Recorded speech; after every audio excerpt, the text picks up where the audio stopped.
Don't know, take my power. You're watching and listening to the Filmcast, and we are about to discuss The Woman King. I'm David Chen here with Devindra Hardware and Jeff Kanata. I'm going to read the plot summary for The Woman King on IMDb. Quote, a historical epic inspired by true events that took place in the kingdom of Dahomey, one of the most powerful states in Africa in the 18th and 19th centuries. This movie was directed by Gina Prince-Bythewood, and it stars Viola Davis as Naniska. It was the number one movie at the box office this weekend, which is awesome to see. Devindra Hardware, let's start with you. What did you think of The Woman King? I love this movie. I wanted to get up and cheer at many points during this movie. We've seen so many big historical epics that I like some of them. I like Gladiator, just fine. But it starts to feel like these movies start to look and feel a little the same, like we're very similar. And we've seen like this story talked about in what was the show? Lovecraft Country. Gave us like a brief glimpse of the Goje.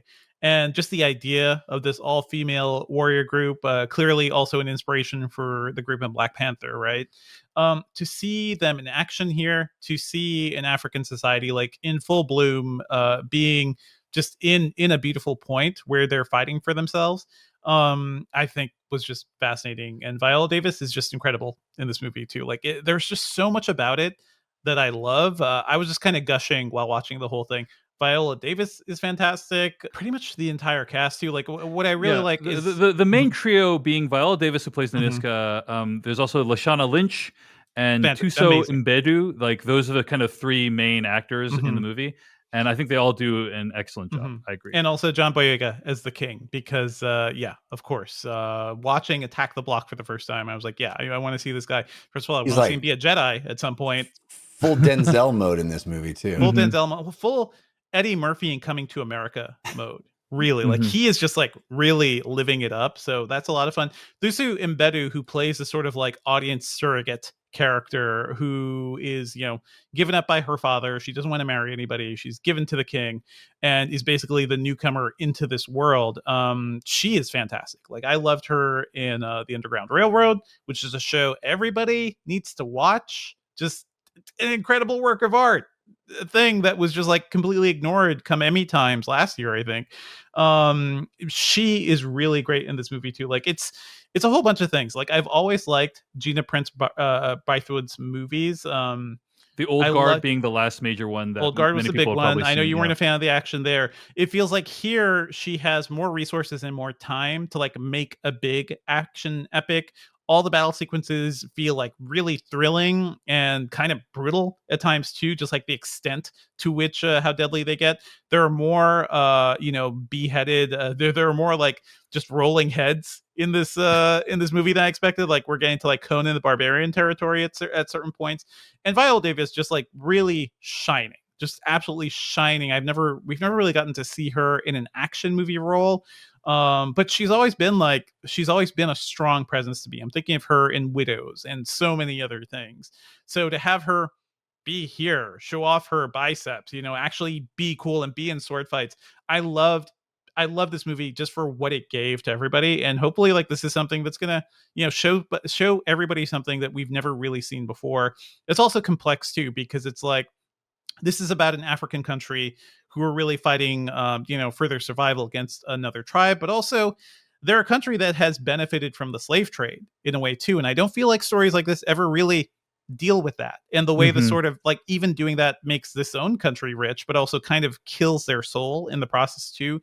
And that struggle is at the center of the movie. So, yeah, it is a big action epic. It also veers into like clear soap opera territory at times. Like there is one guy who's just Fabio. He's just Fabio, and it's amazing.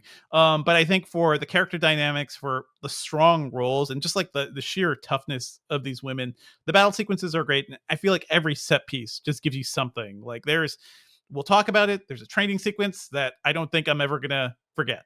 Or like the final test in their training sequence is just absolutely brutal. But I love this movie. I love it even when it gets corny. It is just fantastic. So I hope everybody gets to see it. I agree with you about the scale of the action. It does feel bigger than the old guard, in my opinion, certainly. Mhm, And just mhm. you really feel like they actually got hundreds of people out. Whether they did or not, it feels like they got hundreds of people out there. They're all fighting for their lives in some of these sequences, and Mhm. it does very frequently look spectacular. Jeff Kanata, your thoughts on the Woman King? Well, Dave, I guess you could say my thoughts on the Woman King are best summed up in the form of a limerick. This is a more thoughtful Well Dave today. When sitting myself down to brave this epic-sized film, I never say this. It could actually be longer, and it's never stronger than when you're watching Viola Davis. Love Nicely it. done, Jeff. Love it. Nicely done. Perfect. Yeah. I like this movie a lot as well. Although in the first act, I was real worried because it didn't. I think they butchered the first act. I think there's probably a cut of this movie that's like 2.5, 2:45. Yeah. That's a much There's like better a Kingdom movie. of Heaven longer cut going on somewhere. Yeah. Here.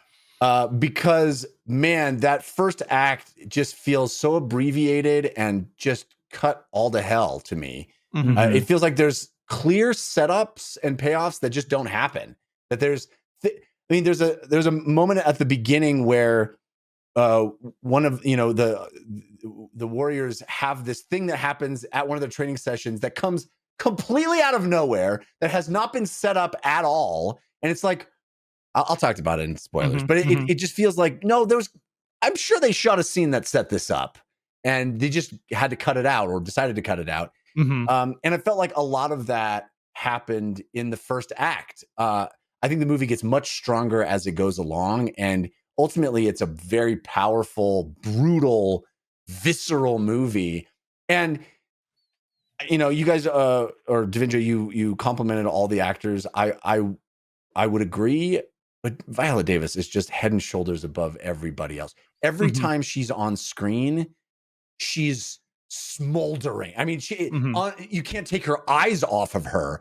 Mhm. She will walk and not say anything, and you're like, She has great presence. She's been always through had some great shit. presence. That woman's been through some shit. Yeah. I do love how she allows room in her orbit for everybody else to shine. So specifically, Lashana Lynch, I feel like, is the sort of like big dynamic character everybody's going to come out of this movie loving too, because she's fun. She's the more fun character. She gets to have personality, whereas Viola Davis has to be brooding all the time. But I agree, she is fantastic. They're all good. Yeah, I mean, she just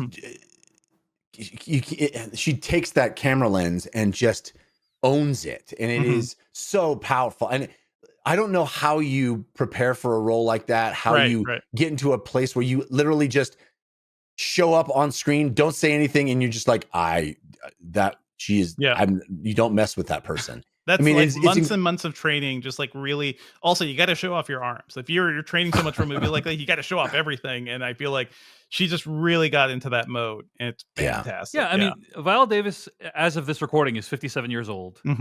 And she needs to convince you in this movie that she could straight up murder 10 dudes in 5 minutes if she wanted to. Yep. And I think she 100% does that. She hits them in an instant, right? You want to believe she can do that. It's incredible. She's also not a superhero, right? She's has a vulnerability with her. There's this grit. It's grit. It's really just grit. And we learn through the course of the movie where that comes from, like what she's been through to get there.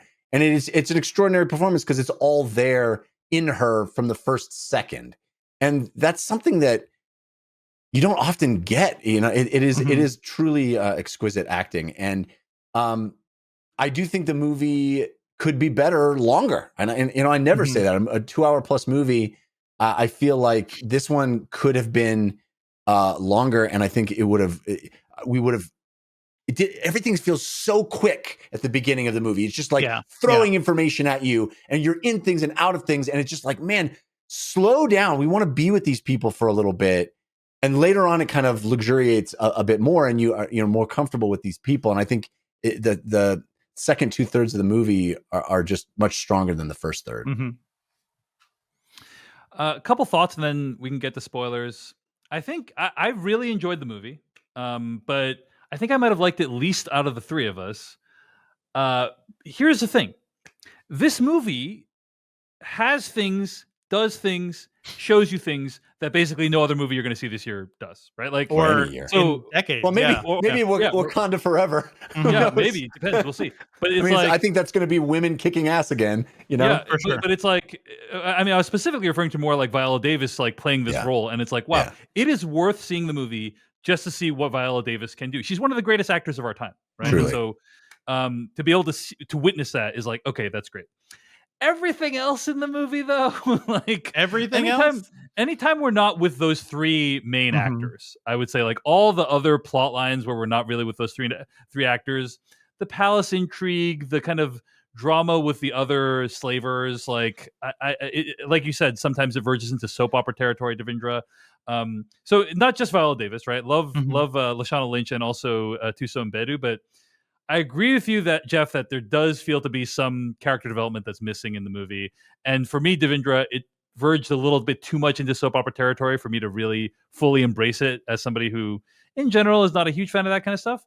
But I go back to this movie is delivering in a way that no other movie does. And so it's this movie knows when to have you got to fun. check it out just for that alone. Like you just, I mean, there's one scene where the Fabio guy is basically in front of a waterfall and is like shirtless. It's like it's the cover of a romance novel, basically. Like I feel like you're going to get to the bad part soon, right, Devindra? This movie knows what it's doing, right? And I think it has fun, even though it also has like an incredibly intense performance from Viola Davis. It also knows how to have fun too. And if that stuff is not your cup of tea, then then I can understand not being on board with all of it. Yeah. All right. Well, I think we have to talk about spoilers for The Woman King. So let's get to spoilers for The Woman King starting right now. I did want to also reaffirm what you said, Devindra, about like the idea of an African sort of kingdom struggling with its own feelings on the slave trade. That is a really unique thing that you don't usually see on screen. And so I do want to call out that it's cool of them to tackle that in a film. There's texture here that I feel like in most normal movies, you would just have the big, battles. You would just have the kingdoms fighting. You would just have the soap opera stuff. This movie asks, what if you have all of that, but you also have complex character dynamics. You have people wrestling with where their privilege comes from too. Like, where does their wealth come from as a country, and what does it mean to their common people? Yeah. I think that the biggest problems, as you said, Jeff, I do think they are in like the first act or the first half of the second act, right? A big one being this training montage. Now, you seem to love it, Devindra. That training montage? Okay, go. So I think you guys are talking about two different things, honestly. Yeah, okay. Devindra, you're talking about the one at the end of the movie where they run through the brambles and they have to do all not that. the end of the movie, but like middle of the movie. That's like middle of the movie, but also later part of the movie. I love the training montage, but please tell me. Well, yeah, I'm talking about that the final test, basically, right? And really well done, sort of. In terms of like how they shot it and edited it, like, and the brambles and like it's like, ooh, that's like a visceral feeling when they're like running through that thing. It's like the biggest thorns I've ever seen. Basically. Yeah. They're just like, ugh. And for what exactly? Well, that's the thing. That's the thing. Is like I feel like the movie didn't do anything to set that up, in my opinion. Like, sure. It's like first of all, like a different movie would be like, okay, here are the challenges that you will face in the thing, and it's like, oh, the Top Gun Maverick PowerPoint. We're good here. But beyond that, also like, what is the prize? And but if you don't win, you still are in the group anyway. None of that's explained, and I felt like. I think the prize wasn't explained, but the whole thing is if you complete the thing, you're in. Like that's what they left in. Yes. Yeah. Ultimately, I got there. But like, it felt like the movie. It felt like really weird that the movie's just throwing me in. Like typically, cinematic language is like they explain to you what it is, and then you are invested in the outcome because you want to. You like, what does it mean to be the number one? At least some establishing shots of like, what the hell am I going to be going through, or something like that. But I agree. There's a handful of moments like that where they don't tell you what is going to happen. Same thing with I think that moment when they go to the slave bay and Viola Davis just starts attacking that guy, which is like an awesome moment. But then they don't really explain what the plan is before they go there. And then later on, she's like, actually, you were the one that broke the plan. And it's like, wait, what was the plan? Was there so there's usually, I just wish there was a little bit more, similarly, that big final battle where, they just kind of show up and they go in and they blow stuff up and it looks amazing. But I just wish there had been a little bit more setup of like, here is the plan. How did they do that? How did they accomplish that? How did they get the fire in like there into the base when no one's so yeah. No, I don't understand how any of that worked. It was visually very effective. Mm-hmm. Yes. But also that's a payoff for a moment at the beginning when she puts gunpowder in the thing as a prank, which is like out of nowhere. It is. I feel like there's got to be at least 2 or 3. We see the shot of her. They probably do have more, but there is a shot of her loading the gun where she's like, she's thinking about what's happening, and that's kind of it. Yeah. Up to that moment, she has a very different relationship to all of her peers in the recruiting group, and all of a sudden now she's like doing pranks. And it's like, what? Whiplash, where did that come from? I feel like there's at least 2 scenes that are on the cutting room floor of them like establishing the idea of the prank and how it's gonna, and like, oh, I got gunpowder, whatever it is. It just, and I feel like there's probably 2 or 3 other moments to me in that first third of the movie where it's similarly, it feels like not set up, it just comes out of nowhere, and you go, man, I don't feel like on the at the script level that was where it was. I feel like that's an edit, Yeah. I will point out though one thing, like the point where Viola Davis's character goes up and just rolls the heads of the guys out in front of the other general, and then starts. That's a surprise, guys. It's okay to be surprised because we see her like basically crying because she has to give up 20 of her soldiers, to this asshole, and that's the setup. That's what we think is going to happen. They pull the rug out from under you. I agree. I'm not complaining about that moment at all. I thought that was really cool. Fair. That's fair point, Devindra. Yeah. Like, but I think there's enough moments like what Jeff is describing that I'm like, is this intentionally vague or is it not? And I had to be thinking about that throughout the whole movie. But I would agree with you. You're right, Devindra. Like, Mia culpa on that good. one. Surprise and delight. Surprise is good sometimes, but it's Alfred Hitchcock with the bomb under the table, and suspense. It's like when there's a bomb, it's suspenseful. When it blows up, it's suspense. Yeah, exactly. Yeah.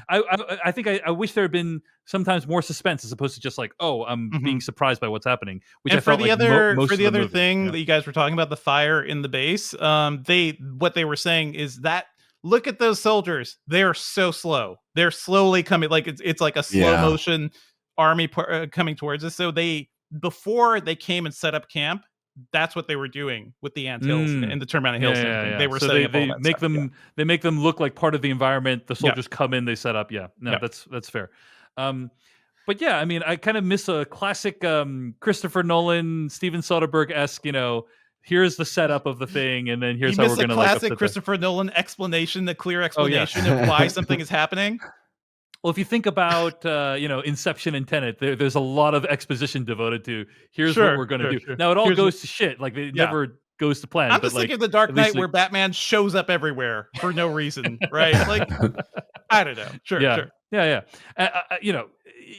I think you understand what I'm saying. I see what you're saying. So. There's clearly a longer cut of this movie, and I hope Gina Prince-Bythewood gets a chance to deliver that. There's some pretty major plot developments towards the end of the movie. So we're in spoiler territory. You find out that Nawe's character is in fact Viola Davis's character's daughter. Dude, right? The tooth it's pretty harsh. Embedded into the arm. That's so hardcore. Hardcore, dude. I know that if I press this hard enough, your skin will grow over it. Yeah.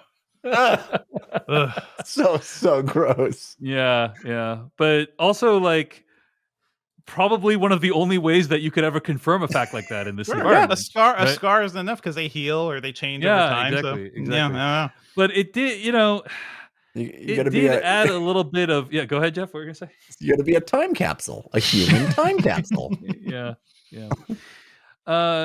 It does kind of bring this into like a soapy territory in a way that like I don't necessarily mind. I just wish that we had gotten a little bit more understanding of how Viola Davis was thinking about the whole thing, because even just like they kind of are like, oh, you're my daughter at the end, and and she has this moment where she like expresses like, I'm so sorry that like the daughter has a moment where she expresses, I'm so sorry that I came about as a result of all this horrifying pain that you experienced, and that's very like deep and profound thought. But that's like literally like 2 minutes before the end of the movie. The end of the like, movie, yeah. And I wish we had just gotten a little bit more about that relationship and how they're thinking about each other and how they will be moving forward. Like, is it even okay for everyone to know that she's her daughter? Like, given the other rules and requirements around. There's a lot of things left up in the air, but also like it's not like she didn't choose to get pregnant. Like that's I get that. That's a whole a whole thing. I definitely felt that at the end where we get that moment between the two of them, and I can't remember her name, but the daughter says, she kind of blows it up and goes, no, and leaves. And I'm like, we are way too late in this movie for you to have that position, because we don't have the time. battle is the next scene, right? So they don't get to reconnect until after she's saved, and we don't have time to give this story what it needs for you to come back around. Basically, we just get them dancing at the end. It's like I felt like I kind of appreciated the fact that it wasn't a pat. Oh, you're my mom, I'm your daughter, yay! But also, it just didn't. It felt like way too late in our story for us to push back against that too. I feel like the scenes of her being imprisoned were probably also shortened too. Like there was a lot of like background stuff that feels like they just skip over really quickly. Like I also really want to know more about like that asshole general, basically, like set him up more as the villain she's fighting. But yeah. I mean, you do get a sense that he's like pretty vicious and horrible, but that's about it. Dude. You don't really. He's not. In my opinion, the best villains are the ones that you can kind of see where they're coming from, at least, right? Because no one's a villain in their own head or whatever.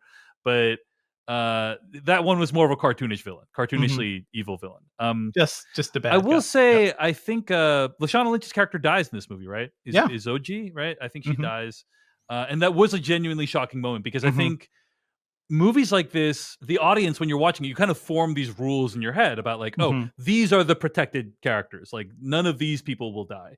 And Lashana Lynch to me felt like one of those characters. Like, I didn't expect that she would go. And so when she dies, it was a genuinely shocking moment for me towards the end of the movie. And I like when a movie is willing to kind of take chances.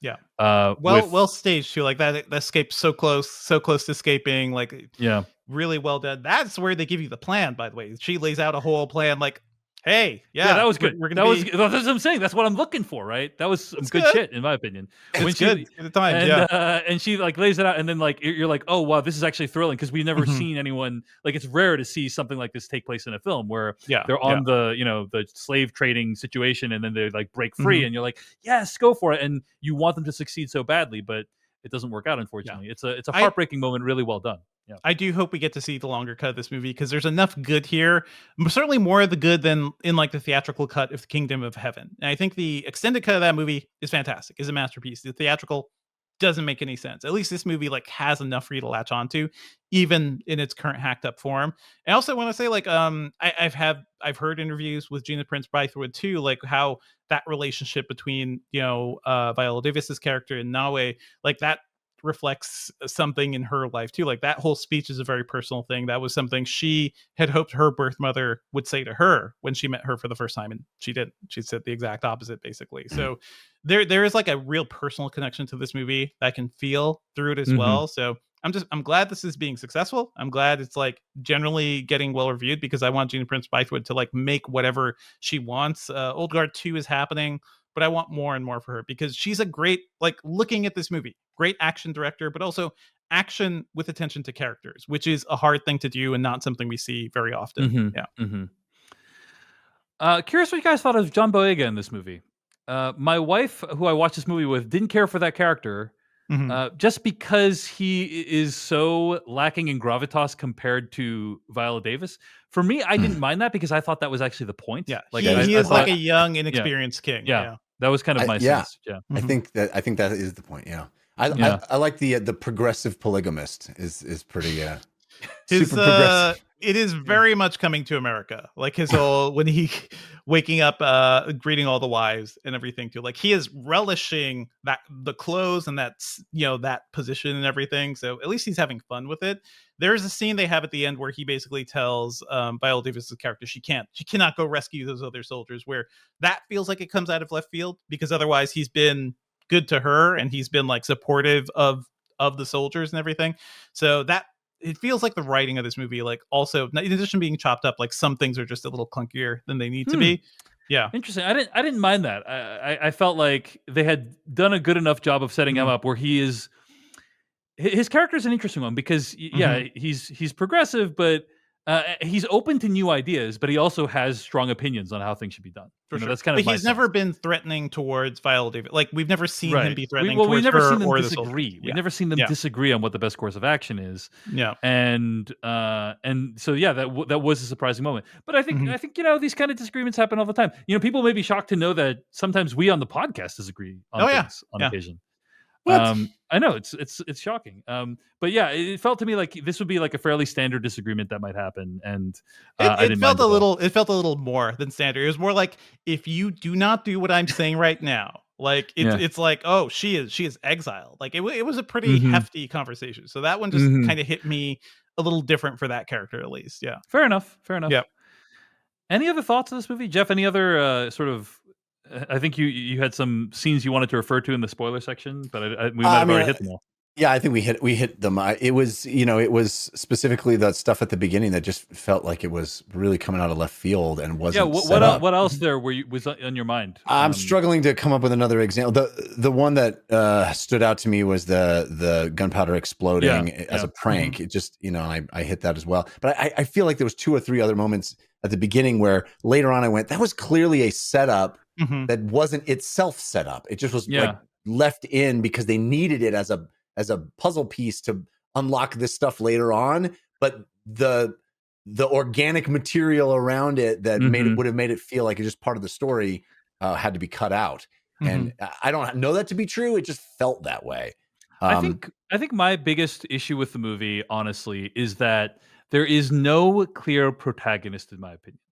You have multiple protagonists. And I do think that the movie suffers because of that a little bit. And there's many movies that can have. Yeah, I know. This is not going to be a popular opinion amongst most people. That's fine. But I think they're both equally like. Nawe is clearly like the audience surrogate, and I think like for the first part of the movie, you think she's a protagonist, but the movie is also the Woman King. It's called The Woman King. I think you're viewing a lot of the movie from Viola Davis's perspective as well, and I do think the movie suffers because of that split perspective a little bit. But it sounds like you both disagree, and that's completely fine. But anyway, I mean, I think it is the Woman King because we are in awe of that character. She is the strongest force in the film, but I don't believe she's the protagonist. I don't think we are inside the Woman King's story. We're not inside Viola Davis's story. We are inside Noway's story. And it's like 2 different stories, and we're towards the end. That's what I'm saying. Like, I think we're in both of them, and I think the movie I love juggling multiple things. I love it. So we can walk and chew gum at the same time. That's fine. Yeah.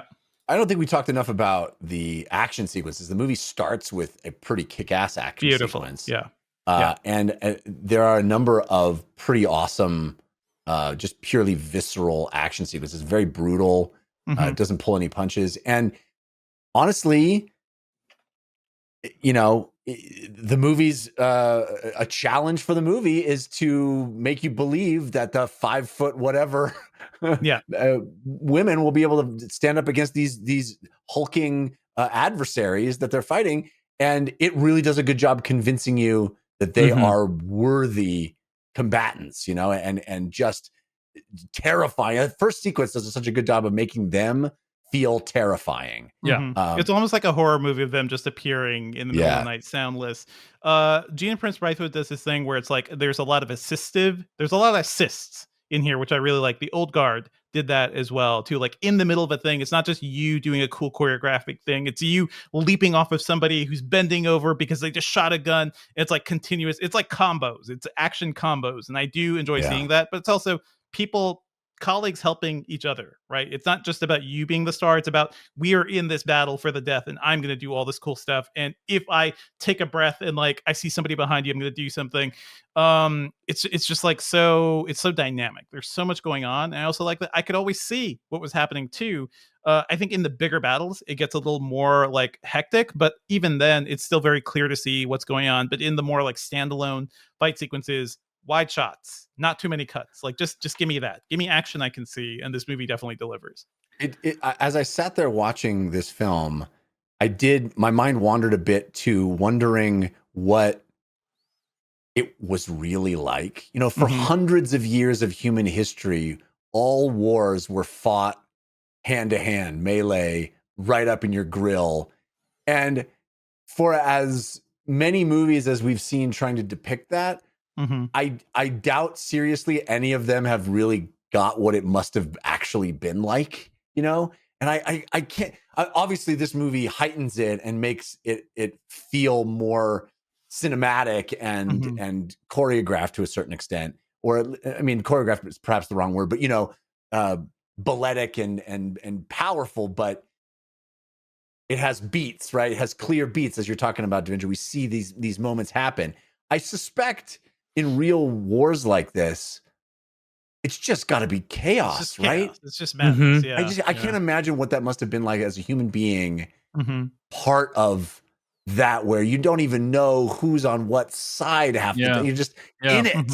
You know, I don't think there's ever been a movie that I felt really conveys what it really must have been like, you know, for so much of human history. Up there, at least for a lot of the big epics, but we also think of like the opening battle of Saving Private Ryan or something too. Like there's just the sheer insanity of what's happening around you mid battle. This movie certainly captures some of that while also being very clear and showing us what's happening too. Yeah, I think one of the most powerful moments for me in the movie was towards the end of the movie when the main love interest guy, I guess, whatever his name is. The Fabio guy that you referred to earlier. Brazilian Fabio, yes. Yeah, Brazilian Fabio. He's like having a crisis of conscience at the end of the movie. And my slave trader friend is bad? Yeah.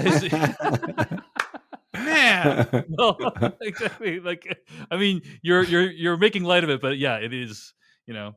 That is his realization, even though theoretically his mother could was be also a weakness of the movie that he has a realization at the end there. And every, like, his slave trader friends like getting all the men onto this little boat, and you know if they sail off, like their lives are forfeit basically.